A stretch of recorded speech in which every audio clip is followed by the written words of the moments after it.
I want to say every 2 to 4 years, a new shooter comes out that shakes up the competitive shooter genre. Overwatch beta came out in 2015. PUBG and Fortnite's early access to Battle Royale came out in 2017. And in 2020, it should have been Spellbreak. But instead, Valorant took the crown. In late 2024, Marvel Rivals blazed onto the scene. It is no secret that this game ate into other titles. I noticed a decline in other player bases like the Finals, Apex, and most noticeably Overwatch because of the comparisons. But now the question is, will the same happen to Valorant? Will Marvel Rivals fully gap Valorant when it comes to the online multiplayer shooter market share? Rivals can definitely gap Valorant, but it hasn't happened yet. When Rivals officially made their grand entrance, it was a new and shiny toy for people to play with. It lasted this way for a while too. When Valorant released their newest agent, Tejo, Rivals announced the Fantastic Four characters. Both games' YouTube numbers were similar for the first several hours. However, companies put character trailers as ads, so those numbers eventually don't tell the whole story. But the dev videos typically aren't put up as ads, and that's where there was and still is a clear difference. During Rivals release, you would see videos talking about Valorant is dying or it's a dead game. I have to mention though, that this is because Valorant typically slows down around the holidays in terms of content releases and impactful esports games, which makes it feel like the game is dead, then they bounce back around the middle part of each year's first quarter. Fast forward to now, Rivals numbers are falling, but still are impressive.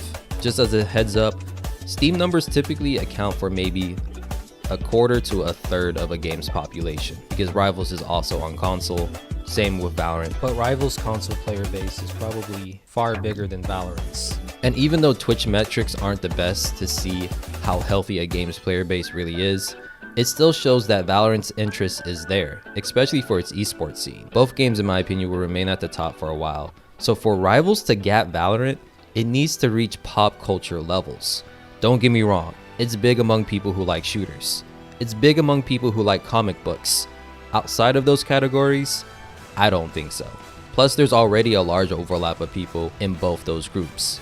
Basically, for Rivals to gap Valorant, it needs to reach a similar realm of popularity like Fortnite for a prolonged time. However, there are factors in both games that keep them from reaching that level of pop culture, a level beyond gamers and comic book lovers. At the end of the day, this is not a video to dunk on a title. Play whatever you find fun, especially if it isn't a shooter. There's a lot of good gems out there. Plus, I can't predict the future. I had a feeling that Rivals would be big, but I didn't think it would be this huge for this long. I want to compare both titles in certain categories to see where they're strong and weak at. Of course, this is just my opinion, and I would like to hear yours as well. Now, let's talk about the community of these two titles. It's quite funny because I've been in the Valorant community for a while and I've seen all types of sub communities, right? You got your little edgy teenagers and adults on one side, and then you got the ooh cringe community on the other side. Those are like the two main ones that kind of like butt heads a lot, you know? I have to give it to Marvel Rivals, honestly. I really do. I am really impressed with Marvel Rivals because my time in the Valorant community, I never thought there would be another AAA title game that can foster a down bad community. A community more down bad than Valorant, I should say. Like, let's just give Marvel Rivals a standing ovation. Like, I never thought that would happen. Like, yes, for so long, Overwatch was the king of a certain type of number, you know? Of a certain type of rule number. And then Marvel Rivals came out the wazoo, and people just love Squirrel Girl for obvious reasons, you know? The whole idea of you play Marvel Rivals with one hand is a thing, right? Marvel Rivals is so down bad, and best believe that they do have e-dater couples, you know? It's there. They have a whole role for supports, you know? Now, don't get me wrong, I don't hate every single e-dater couple. I actually find some of the usernames funny, but the couples who only heal and calm to each other are a bit annoying. It's a team-based game. Please play with the whole team. I was just doom scrolling the short section of YouTube, and I saw this video talking about, are you team Edge or are you team Goon? And to my surprise, when I opened up the comments, I thought people were gonna flame this guy. No, people were actually saying they were Team Goon or Team Edge. That is crazy to me. The video had 63,000 likes when I was watching it. Even Batman couldn't get this kind of info from me, right? I can't, like, imagine you're at a dinner table and you're just talking in front of your grandma about, yeah, I'm Team Edge in Marvel Rivals. It's like, I don't know. It's just kind of cringe to me. And I really want to say that this could be just a reflection of society. When your game is so big, you should bring in all types of people and faces to your game. However, the developers know what they're doing. The developers know 110% what they're doing. This is an ad that I saw from Marvel Rivals. This is Invisible Woman double cheeked up for no reason on my screen. I had to like take a screenshot of it. I was like, I can't believe they just have Sue Storm double cheeked up for no reason. And like people have been like looking at the skins for Black Widow too. Like they gave Black Widow a BBL. Like in a way you could say that this is a pay to lose skin because now her hitbox is a little bit larger. It pains me to say this. I don't want to say this because like the Valorant community can be so annoying, but they have a better community than Marvel Rivals. That is crazy to me, man. I don't even want to say that. You know what? I'm just gonna say it's a tie. I'll just say it's a tie. Actually, nah, I'm not gonna say it's a tie. I'm gonna give it to Valorant. And the reason why is because I don't play a lot of Marvel Rivals rank. I'm bronze, silver, right? When I was bronze 3, I lied to you not. There was a lot of people flaming their teammates in bronze 3. That's ridiculous to me. Like I started out Valorant in iron. I rarely ever came across like toxicity like this, right? People just like throwing fits because someone didn't switch to healer, because someone isn't playing a tank. They want double tank or something like that. I'm like, brother, we're in bronze. Team comp doesn't really matter that much, just frag. And I was able to get out of bronze. I don't know, maybe the guy was just having a hard time and whatnot, but like the toxicity is so much worse in like the lower ranks of Marvel Rivals than it is the lower ranks of Valorant. And when I say lower ranks of Valorant, I'm talking about iron and bronze. I feel like there's a lot more chill people. Yes, there are some toxic people in iron and bronze, but nothing compared to what I personally experienced in Marvel Rivals. And it is unfortunate that both games have like a group of individuals who just like hate on women, which that never really made sense to me. If you're a straight guy and you just harass women, I don't quite get it. But at least Valorant's taking measures to just like tone down the toxicity in general. I haven't really seen much from the devs from Marvel Rivals trying to like curb the toxicity in general, just in general, while at least Valorant is trying to make an effort to it, and it's improved over the years. It's definitely improved over the years, at least from my POV. Now, when it comes to content, oh my goodness, oh gracious, it's not, it feels like it's not even close either. This is going to be a whole thing of like quality versus quantity. Marvel Rivals already has more playable characters than Valorant, which is insane to think about, right? And a big reason for that is that Valorant was coming out with new agents, but the community started to complain and Riot bend the knee, and it was like, okay, we'll slow down the amount of characters we're releasing, right? And when it comes to map numbers, Marvel Rivals is also closing the gap. But like I said earlier, there's this whole thing about quantity versus quality. Yes, a lot of the Marvel characters are great, but I do think they do have a quantity problem, right? Why is there so many damn duelists in this game? You know how hard it is to get someone to play tank? And I don't even blame them, because when you compare to the number of like interesting tank characters versus the number of interesting duelist characters, it's night and day. It is night and day. You have a pick of anyone that you will want. And yes, there's like subclasses of duelists, but guess what? There's subclasses of tanks too. A lot of people don't have that much options in playing a tank character, you know? It also reminds me of like, why isn't Wolverine a tank? Why is Mr. Fantastic not a tank? Mr. Fantastic's like a hybrid, but you can easily have made him a tank. We need more tank characters in Marvel Rivals, bro. It's so hard to get people to play this class. And I have to flex on it so often, and I like it, but even then I'm like, okay, these tanks kind of boring to play from time to time, because your primary focus is just being a bullet sponge and hoping that your healers do their job, right? Yes, there are some tanks, like I mentioned, like Penny Parker, where you can use your brain a little bit, you know? I always enjoy blowing up people at the beginning of the game. It's fun, you know? Eventually people will learn, but who knows? Marvel Rivals does have a quantity problem where they're not really spreading out the 3 roles correctly. And it's funny that they have the most amount of duelists, and in my opinion, like duelist is like the least important class in Marvel Rivals. Try winning a game without any supports. It's hard, right? Like the only way you can win a game without 0 supports is if the other team doesn't have supports, or the supports that they do have do no type of healing, like they're brain dead. Like it's so hard to win a game with Marvel Rivals without supports, let alone a solo support. I feel so bad whenever I see a team with a solo support, and it's just flaming waiting to happen. And the only reason why I think the devs may be doing this is because they're afraid of creating like an Overwatch GOAT meta where everyone at the high ranks are just playing 3 tanks and 3 supports.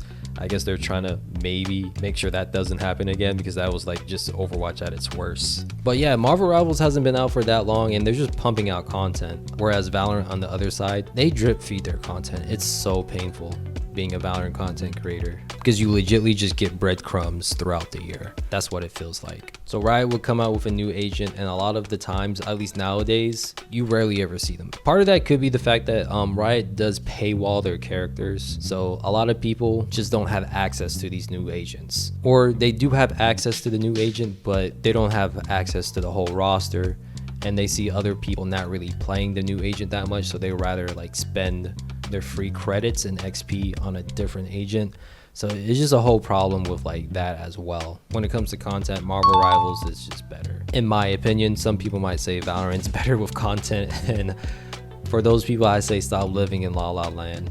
But let's go over to esports. One of the reasons why Valorant is still relevant, and in my opinion kind of overshadows Marvel Rivals quite often, is that their esports is so huge. It's so big that people who don't even like to play Valorant will still watch pro players go at it. And yes, I know Twitch isn't the best metrics for player base, but Twitch is still a good metric though for player interests. And as you guys can see, Valorant's esports has a lot of interest, and esports are a great way to advertise your game. And Valorant's a good game to watch, you know. It has a lot of slow moments, but the highs really make up for it, you know. I've watched a couple of Marvel Rivals games in the past during the beta, alpha, and even on launch, and I have to say, it's not a good product to watch as an esports game, but it is fun to watch streamers play from time to time though. At least that's my opinion. I won't go too deep into it. That's like a whole video onto itself, why I don't think Marvel Rivals should be an esports game. Hot take. But yeah, feel free to like and subscribe so you don't miss that video in the future. But yeah, like they had like a whole Twitch Rivals event where they had like the biggest names in the streaming world like play the game, except for like the likes of like Speed and Kaiser and that. I think I'm not too sure if they were invited to Twitch Rivals, but outside of them, when it comes to esports, Valorant clears easily Marvel Rivals. And I think that's really okay, because when it comes to advertising your game, Marvel Rivals doesn't need an esports at all. Like I mentioned this in like past videos on different channels, how like Spider-Man kind of just clears all of Overwatch. Spider-Man by himself, yeah, it's ridiculous. So I was in charge of like marketing Marvel Rivals. I would like probably put them in movies, you know, kind of like how Fortnite was in the Avengers movies. I would be like, Marvel Rivals just has like a small cameo of someone playing the game. Or even better yet, make a TV show or a movie around the Marvel Rivals universe. I feel like you'll probably get a lot more return on investment from that than doing it esports, because Marvel Rivals copied Overwatch, so they're going to have the same problems most of the times as Overwatch. I'm not going to jump the gun for this video that I plan on releasing about why Marvel Rivals shouldn't be an esports game, but that's like one of the reasons. I kind of saw it with Arcane, where Riot Games did phenomenal with the studio that they hired, and it made a lot of people want to play League of Legends, and then they probably regretted doing that because League of Legends is not a new player friendly game. It kind of makes me wish that someday in the future that Valorant would get the same treatment as Arcane with their own like movie or TV show, because I feel like the conversion of like a big well-known Valorant TV show or movie would be a lot larger than the conversion rate of Arcane to League of Legends, because Valorant is more of a new player friendly game than League. So let's talk about the thing that makes the world go around: money! And how these two companies use that money for the players' betterment. I'm not going to sugarcoat things. Marvel Rivals mollywops Valorant, and it's not even close.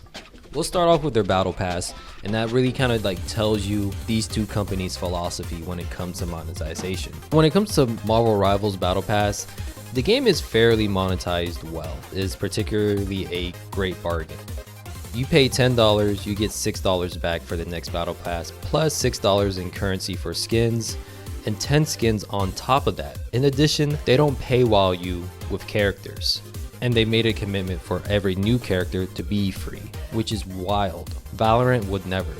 Now with that being said, if you go to their store, you'll see skins ranging from $12 to $30, which has led some people to say $30 is too much for skins. I don't know, maybe it's because Valorant has like really conditioned me when it comes to paying for skins. I think $12 to $30 for 3D character models is a good deal. And like those $30 price tags are usually bundles, so you're getting more than just a character skin. It's very similar to Fortnite. Yes, Fortnite's a little bit cheaper, but people have to remember that Epic Games kind of made Fortnite as a demo for Unreal Engine. Like, of course they're making bank off of their skins, but Fortnite was always just seen as a demo. So they're not really trying to like maximize or squeeze their customers too much. They're just trying to show off Unreal Engine. It's just that Fortnite blew up so much bigger than what they probably thought, at least the Battle Royale version. On the flip side, Valorant's Battle Pass is piss poor. Right? And the reason for that is what I want to call, or what many people say, comparison is the thief of joy. When a new battle pass comes out, Valorant is also releasing a premium bundle. When you compare the skins from the premium bundle to what is in the battle pass, it's night and day. They look rubbish, right? Just comparing those two, which is why people don't really like value the battle passes that high, where you will hear a lot of people who are like really into Valorant say the only reason why you buy the battle pass is for the Radiant, which is a scam in itself too. We'll get into that later. Right? There's been so many people, myself included, that have asked Riot that at least let the tier 50 skin have some kind of like unique animations or something to it. Like when it comes to Fortnite and other games, the battle pass is a reason why people grind the game. There's no reason to grind the game for for Valorant's battle pass unless you need Radiant. And that kind of also reminds me, one of the cool things that Marvel Rivals does is that they allow you to like complete the battle pass whenever you want. Like they kind of took a note from Halo in a sense, where Halo also allows you to complete a battle pass whenever you want. I think more companies should do that. The only thing that's kind of different with Marvel Rivals is that you have to pay for the battle pass while it's active. So let's say if you're a new player 2 years from now, you won't be able to get the season 0 battle pass as of right now. They may change that in the future. So as long as you buy the battle pass from Marvel Rivals, you can complete it whenever. So that's another plus for Marvel Rivals. Like in general, the monetization for Marvel Rivals is amazing. The premium skins that you also get are amazing, right?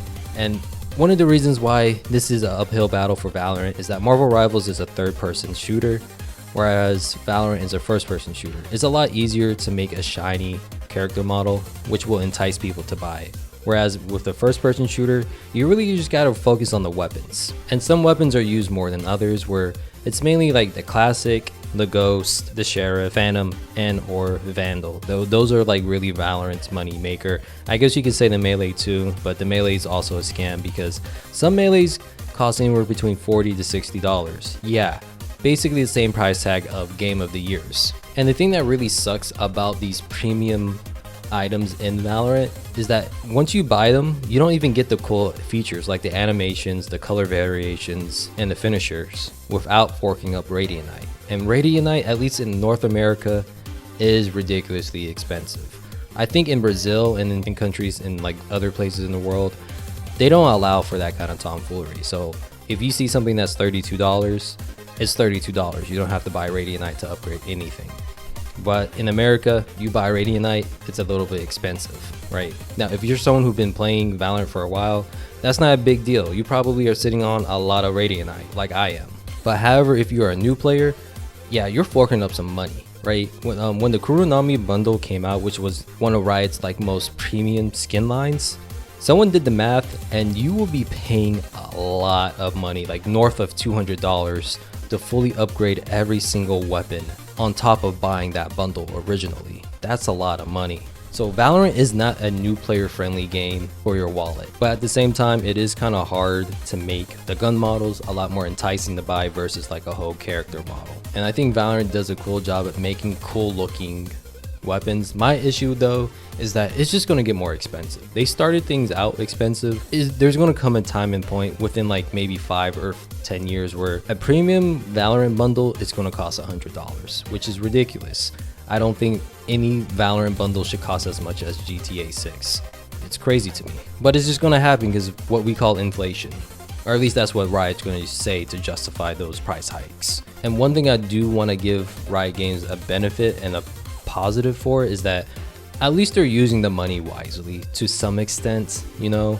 I'm gonna just take a quick shot at Apex. In the past, Apex servers would just not work on launch days.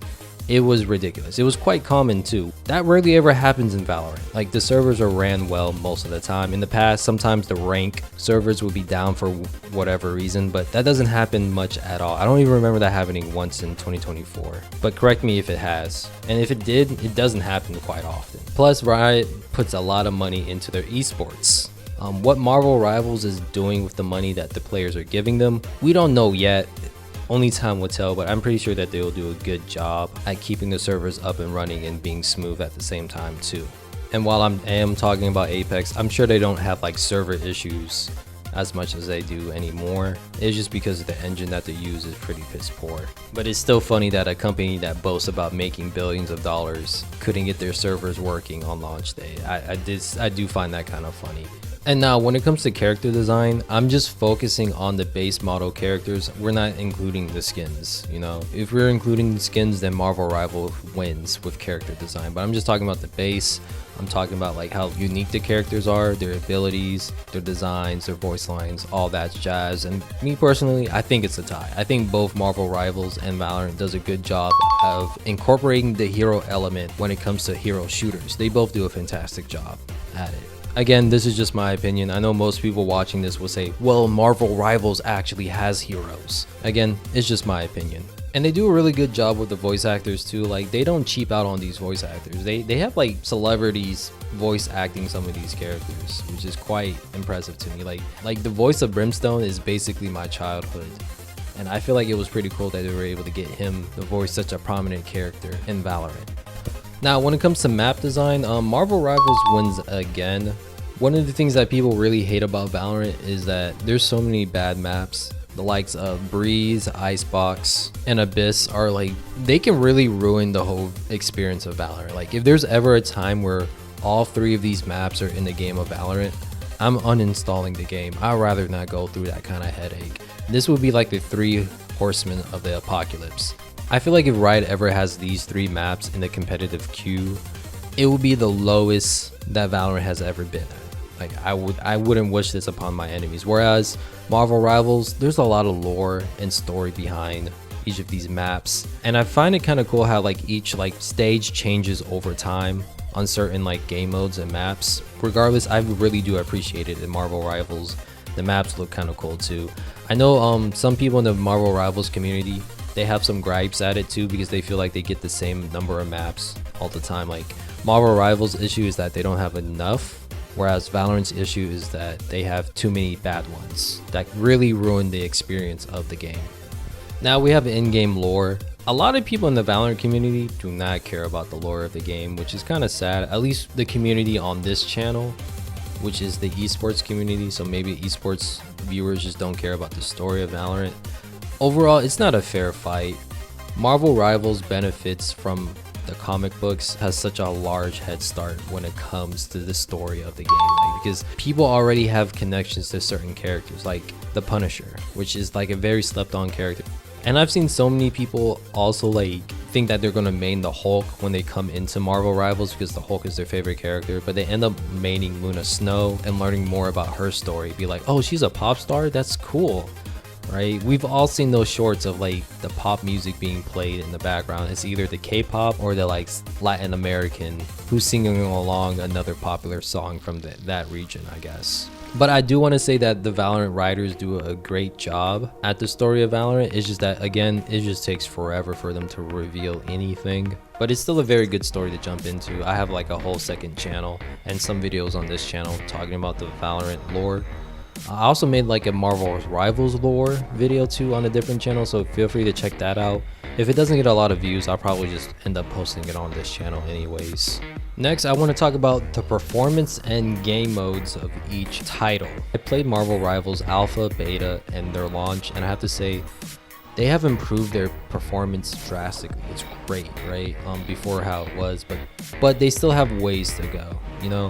There's a reason why people still play TF2. There's a reason why Counter-Strike, or at least CSGO, was so big, is because little kids can play that game on potato systems, you know? Can't really play Marvel Rivals that well on a potato system, right? It's still a graphically intensive game, right? And like, while I'm naming other games, there's a reason why Roblox is huge. Little kids can play Roblox on their parents' like business computer or laptop. If people can't run the game well, that's going to really limit your access, right? It's a miracle that Fortnite is able to be played on the Switch, but people can play Fortnite on the Switch. And the thing is like, I'm sure that as you guys have seen through the gameplay already, I don't get that much great FPS on Marvel Rivals, and my settings are at low.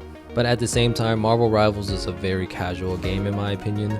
There's times where I have like legitly 5 frames per second and I'm still getting a kill because I'm playing Wanda and I'm just left clicking.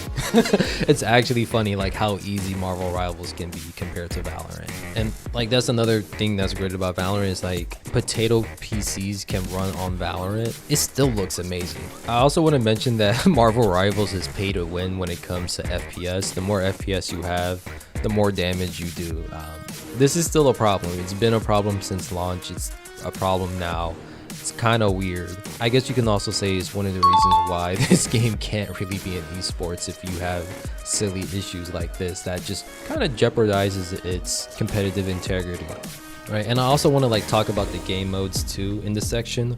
I prefer Valorant's game modes a little bit more because there's this thing that I like in my shooters called stakes, a feeling of intensity, where sometimes you get that in Marvel Rivals with like overtime and whatnot, but a lot of the times in my games of Marvel Rivals, I'm just stomping people. Like, my team either gets stomped or I do the stomping. Create a little bit of that stakes with overtime, which I don't quite understand Marvel Rivals overtime. Like, if I capture an objective for 99% of the game, why does the other team still get an opportunity to take it back once the clock has struck 0? It doesn't make any sense to me. Like, overtime, it feels like a forced mechanic to give a team like a 3rd, 5th opportunity for something, but it's whatever. I'm just yapping. And that's really subjective, right? Some people are okay without having like massive stakes, but I like the idea of having that one life high stake, and I really think that adds to the stakes and enjoyability of Valorant. Same thing with battle royales, extraction shooters. The idea of having like limited amounts of life makes each situation like intense and fun once you come out on top.